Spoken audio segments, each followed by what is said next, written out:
하나님의 말씀은 히브리서 13장 5절부터 6절을 다 같이 합독하십니다. 하나님은 우리를 버리지 아니하시고 떠나지 아니하시고 우리를 돕는 분이십니다.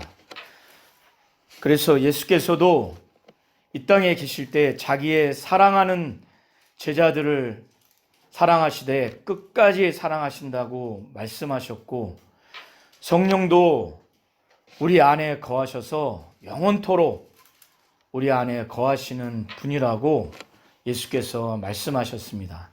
이와 같이 하나님은 우리를 버리거나 떠나시는 분이 아니십니다. 오히려 우리를 돕는 분이십니다. 그래서 히브리서 기자는 이 믿은 유대인들이 이제 배교하면 안 된다, 절대 배교하면 안 된다, 아주 절박한 영적인 지도를 하기 위해서 히브리서 1장부터 13장까지 하나님의 말씀을 서신을 통해서 전달을 하면서 13장을 마무리합니다.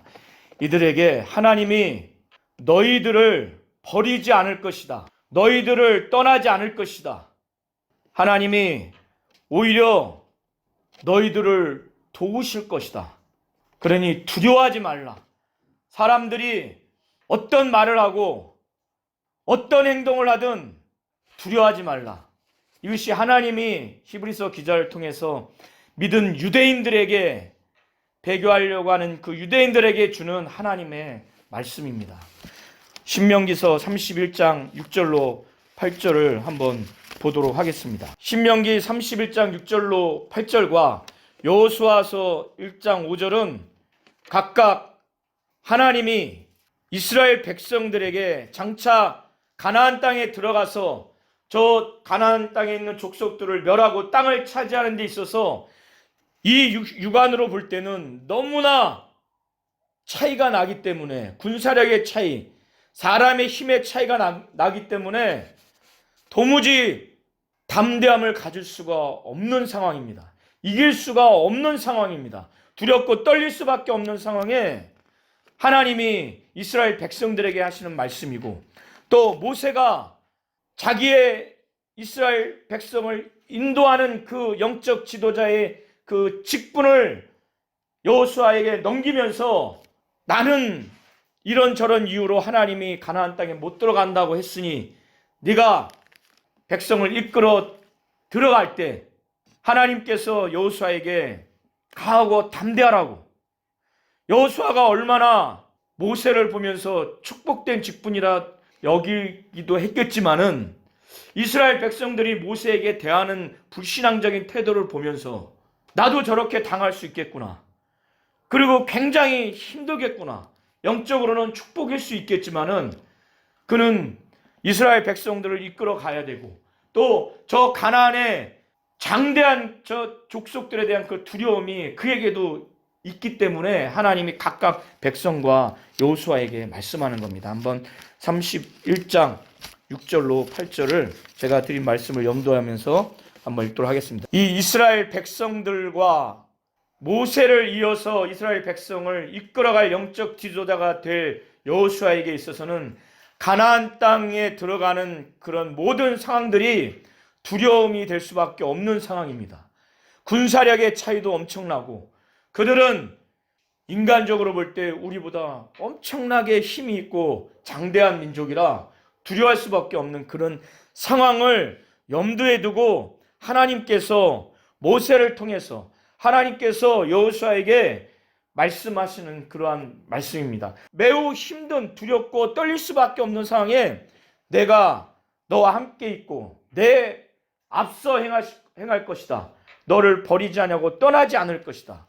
이 말씀을 히브리서 기자가 믿은 유대인들에게 동일한 말씀으로 이 말씀을 했을 때는 믿은 유대인들이 그만큼 과거 이스라엘 백성과 여호수아에게 처한 상황만큼이나 하나님의 말씀을 의지하지 않으면 내가 너희를 버리지 않고 내가 너희를 떠나지 않겠다, 내가 너희와 함께 하겠다, 내가 너희보다 앞서 행하겠다, 이런 말씀을 하나님이 해 주셔야만이 그들이 지금 눈앞에 보고 듣고 느끼는 모든 상황들을 이겨나갈 수 있는 그런 상황인 겁니다. 하나님이 아니면, 하나님이 내가 너희들을 버리지 않고 떠나지 않겠다, 함께하겠다, 앞서 행하겠다고 말씀하지 않으면 견딜 수 없는 두려움과 공포의 그런 상황입니다. 한 발자국도 가나안 앞에 나갈 수 없는 상황이다. 이 말씀을 하나님이 주셔야 믿음으로 이것을 보게 해야만 갈 수 있는 상황인 것처럼, 히브리서 기자가 이 믿은 유대인들이 마치 지금 그와 같은 상황이기 때문에 이 말씀을 하나님이 감동시켜 주셔서 한 것입니다. 그것이 바로 과거에는 군사력과 무기와 또 사람의 힘의 차이로 인해서 벌벌벌 떨 수밖에 없었지만은, 이 믿은 히브리인들에게는 배교 외에 살아가는 데 있어서 이 돈이 살아가는 데 영향을 전혀 줄 수 없다고 누가 말할 수 있겠습니까? 말할 수 있나요? 우리 성도님들이 말할 수가 있나요? 하나님이 주시는 믿음이 아니면 이 돈이 주는, 왜 돈을 사랑하느냐, 왜 돈을 이렇게 벌려고 하느냐, 너무나 편하기 때문에 그렇고, 나의 명예를 지켜주기 때문에 그렇고, 내 가족을 행복하게 해주기 때문에 그렇습니다. 그걸 부인할 수가 없어요. 사랑하진 않지만 좋아하게 되고 누구나 다 가슴이 뛰게 됩니다. 그래서 돈을 사랑치 말고 있는 바를 족한 줄로 알라, 이 말씀을 하나님이 하시면서 왜 이 말씀을 했느냐, 내가 너희를 떠나지 아니하고 내가 너희를 버리지 않을 테니까, 너희가 지금 돈이 굉장히 부족하고 삶이 윤택하지 않고 신앙생활이나 여러 가지 어려움이 있지만은 돈을 그래도 사랑하지 마라. 그리고 있는 바를 족한 줄로 알라. 이런 마음을 유지하지 않으면은 영적 생활을 할 수 없기 때문에, 신앙생활을 할 수 없기 때문에, 믿은 유대인들에게 배교와 또 다른 위험에 처해 있는 이들에게 과거 이스라엘 백성들, 저 가나안 족속을 싸워봐야 백전백패할 수밖에 없고, 힘과 이 키 차이, 이 골격의 차이가 엄청나기 때문에 한 발자국 들어가면 죽을 수밖에 없는 저들에게 엄청난 두려움, 생사 갈림길에 있는 그들에게 내가 너희와 함께 하겠다, 너희보다 앞서가겠다, 내가 너희를 버리지 않고 떠나지 않겠다, 이런 말씀을 주셔야 하는 것처럼, 이 믿은 유대인들에게 돈을 사랑치 말고 있는 바를 족해라, 이 말씀만 하면 이걸 지킬 힘이 없어요. 돈을 사랑치 말고 있는 바를 족한 줄 알라, 이 말씀만 하면 그걸 어떻게 견뎌갈 수 있습니까? 믿음으로. 말씀한 이유는 바로 하나님이, 내가 친히, 히브리서 기자가 친히 하나님이 말씀하시기를 내가 너희를 버리지 않고 떠나지 않을 테니까 돈을 사랑치 마라. 그리고 있는 바를 족한 줄로 알라. 이렇게 말씀하시는 거예요. 그래서 이걸 정말 믿음으로 받아들인 사람은, 내가 지금 돈이 부족하고 삶이 윤택하지 않지만은 하나님이 돈을 사랑치 말고 있는 바를 족한 줄로 알라 했으니, 하나님이 앞뒤 대책 없이 이 말씀하신 것이 아니라 뻔히 내가 여기서 많은 고민, 많은 갈등, 내가 이럼에도 불구하고 교회를 나가야 되나, 이럼에도 불구하고 내가 헌신을 해야 되나, 내가 이럼에도 불구하고 이 시간에 기도를 해야 되나, 이런 영적인 파산 상태가 될 수밖에 없는 그러한 것을 염두에 두고, 내가 너희를 떠나지 아니하고 내가 너희를 버리지 않을 거니까 걱정하지 마라. 그래서 이 히브리서 기자는 하나님께 말씀을 받아서 이들의 영혼이 잘 되기 위해서 5절과 6절의 말씀을 한 겁니다. 그래서 이거를 믿음으로 받아들인 사람들이 담대하게 말할 수 있는 거야. 나를 버리지 않고 나를 떠나지 않는다고 하셨구나. 그러니까 담대하게 말한다는 거예요. 그러므로 우리가 담대히 가로되, 하나님이 우리를 도우시겠구나. 이렇게 궁핍한 생활 가운데 내가 신앙생활을 힘있게 할 수 없는 그런 상황 가운데 보이는 것처럼 보이지만은, 하나님이 나를 떠나지 않냐고 버리지 않는다는 것은 바로 내 가정을, 내 목장과 우리 예배당과 우리 교회를 도와주시는 분이라는 것을 믿음으로 고백을 하게 된다는 거예요. 또 할 수밖에 없다는 것이고, 그렇게 해야 된다는 의미에서, 그러므로 우리가 담대히 가로되 주는 나를 돕는 자시니 하나님이 우리를 도우시면 두려울 게 뭐가 있습니까? 하나님이 우리를 돕지 않는 것이 두려운 것이지, 하나님은 이 땅의 재벌가와 대통령과 비교할 수 없을 만큼 우리를 능히 도우실 수 있는 분이라는 겁니다. 그래서 주는 나를 돕는 자시니 내가 두려워하지 않는다라고 이렇게 말할 수 있는 믿음이 있고 그렇게 해야 된다는 겁니다. 그런 상태에서는 사람이 나를 어떻게 말하고 사람이 나에게 무슨 행동을 한들 사람이 어떻게 하든 두렵지 않다라고, 또 두려워하면 안 된다라고 히브리서 기자는 5절과 6절에 그렇게 말씀하고 있는 겁니다. 이 히브리서 기자가 이 믿은 유대인들에게 마지막으로 당부하면서 이들에게 배교하지 말라고 하면서 당부하는 말씀들이 있습니다. 그것은 바로 너희들끼리 서로 계속해서 형제들을 사랑해라. 우리 모든 성도님들이 얼마 되지 않지만은 가족이든 우리 예배당 안에든 마음으로 먼저 뜨겁게 계속 사랑했으면 좋겠습니다. 이것이 하나님이 우리에게 원하시는 거예요. 너희 형제들 중에서 이미 감옥에 갇힌 자가 있지 않느냐? 그들은 감옥에 갇히든 말든 나는 먹고 즐기고 그냥 해피하게 살려고 하지, 그런 자세로 하지 말고 갇힌 자와 같이 그 갇힌 자들을 생각하라는 거예요. 나도 똑같이 감옥에 예수 믿고 복음으로 말미암아 핍박받아서 처자에게 쇠고랑 찬 사람들처럼 나도 그와 같은 사람처럼 된 것처럼 그렇게 생각하라는 거예요. 그들을 생각하라는 거예요. 그들이 학대받는 것처럼 너희들도 몸이 있으니 그렇게 학대받는 자처럼 그렇게 생각을 해주라는 거예요. 형제 사랑하는 것을 마치 그렇게 하라는 겁니다. 그리고 부지 중에 천사들을 대접하는 자들이 있으니 복음을 전하다가 이렇게 순회하는 사람이든 너희들 가운데 나그네가 거쳐가든 그들을 홀대하지 말고 그들을 잘 섬기라는 거예요.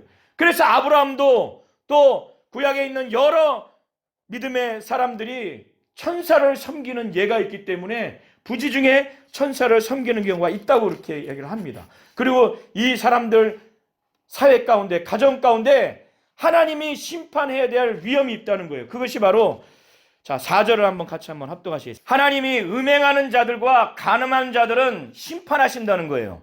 심판하시기 때문에 혼인 생활을 귀하게 여기라는 거예요. 침소, 바로 거룩한 부부간의 관계를 더럽히지 말라는 거예요. 잠자리를 더럽히지 말라는 거예요. 그거는 하나님이 그냥 지나가지 않고 심판하신다는 겁니다. 하나님이 심판하시기 때문에 혼인을 귀히 여기고 침소를 더럽히지 말라고 이 믿은 유대인들에게 이렇게 말하고 있습니다.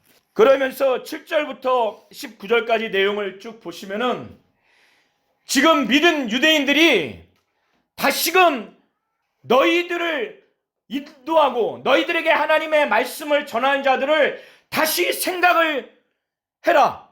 그리고 그들이 믿음 신앙생활을 했던 그 생활의 결말을, 종말을 주의하여 보고 그들이 믿음의 사람이라고 너희들이 여기거든 그 믿음을 본받으라는 거예요. 그 믿음을 본받으라는 거예요. 믿음을 가졌던 그들이 너희에게 가르쳤고 너희를 인도하고 지도했던 모든 것이, 모든 말씀과 모든 교훈과 모든 것들이 바로 예수 그리스도를 가르쳤고 예수 그리스도를 믿은 믿음을 전했기 때문에 그 말씀의 대상이 예수고 또 믿음의 대상이 예수이기 때문에 그 예수는 어제나 오늘이나 영원토록 동일하신 분이시기 때문에 그들이 가르쳤던 그 말씀, 그들이 인도했던 모든 것들, 삶을 그 가르쳤던 그 인도자들, 그들을 생각하라는 거예요. 그들의 삶의 결말을 주의하여 봐서 믿음이 있다라고 여기면은 그 믿음을 본받으라는 겁니다. 배교하기 직전에 이 믿은 유대인들에게 바로 믿음을 굳건히 하기 위해서, 믿음을 성장시키기 위해서 하나님의 말씀을 가르치고 인도했던 사람들을 기억하라는 거예요. 그래서 이 믿은 유대인들에게 마음을 유대교의 율법 안에 그 제사 의식, 음식과 관련된 것에 대해서 마음을 뺏기지 말라는 거예요. 거기에 마음을 강하게 두지 말라는 거예요. 그건 아무 유익이 없다는 거예요. 이 앞서 히브리서 12장 이전에 이미 아무 유익이 없다라고 이미 히브리서 기자가 말한 것처럼 먹는 것과 마시는 것은 육체의 예법뿐이고 개혁할 때까지만 둔 거라는 거예요. 이건 무익하다는 거예요. 그래서 마음은 은혜로서 굳게함이 합당하다는 겁니다. 은혜, 이 마음을 그런 율법과 율법의 제사와 율법 안에서 이 먹는 것에 관해서 두지 말고 그는 무익하다는 거예요. 오직 이 마음은 은혜 받기를 사모하고 은혜 받으면 내 마음이 막 감동되고 뜨겁고 주 예수를 더 의지하고 더 말씀을 사모하고 기도하고 더 모임을 사모하는 이러한 마음으로 충만한 이 마음을 그 가운데 강하게 내 마음을 하라는 거예요. 그래서 9절에 보면 마음은 은혜로서 굳게함이 아름답고 식물로서 할 것이 아니냐 했을 때 은혜로서 굳게 한다고 하는 것은 강하게 한다는 거예요. 마음을 은혜로서 강하게 한다는 거예요. 17절에 보면은 너희를 인도하는 자들에게 순종하고 복종하라. 저희는 자기 영혼을 위해서 경성하기를 자기가 회개하는 자인 것 같이 한다는 거예요. 인도하는 자들에게 바로 진리 안에서 예수 안에서 믿음 안에서만 순종하고 복종하라는 거예요. 그게 진리 안에 또 예수 안에 믿음 안에서 말하고 지도하는 것이라면 순종하라는 거예요. 순종이 어려우면 억지로라도 복종하라는 거예요. 왜 그러느냐? 이 영적 지도자, 이 당시에는 아마 거의 목회자급을 두고 하는 말씀으로 여겨집니다. 그 말씀이 거의 맞아요. 왜 그러느냐? 이 사람들은 너희의 영혼을 지키기 위해서 진리 안에서 믿음 안에서 예수의 은혜 안에서 영혼이 잘 되게 하기 위해서 영혼을 지키려고 영혼을 정말 깨우치려고 그렇게 잘하는 거예요. 그리고 자기가 마치 기업에서 청산 절차를 거쳐서 회개하고 보고하듯이 하나님이 맡긴 영혼들에 대해서 이 영혼 너 지금 어떻게 했느냐? 예, 제가 이 영혼들을 이렇게 예수 안에서 믿음 안에서 진리 안에서 이렇게 지키고 일깨우도록 이렇게 했습니다. 잘했구나. 우리의 영혼들을 위해서 경성한다는 거예요. 우리의 영혼을 막 깨우려고 지키려고 한다는 거예요. 그래서 자기가 회개자인 것처럼 그렇게 한다는 거예요. 그렇기 때문에 이들이 영혼을 지키고 일깨우기는 일에 있어서 그리고 하나님께 맡긴 영혼들 어떻게 했느냐 보고해봐라, 얘기해봐. 그러기 때문에 근심으로 하게 하지 말라는 거예요. 아무 유익이 없다는 거예요. 기쁨으로 하게 해야지 근심으로 하게 하면 아무 유익이 없다는 거예요. 무엇보다 이 히브리서 기자는 너희들에게 유익이 되지 않는다고 지금 17절에 말하고 있습니다.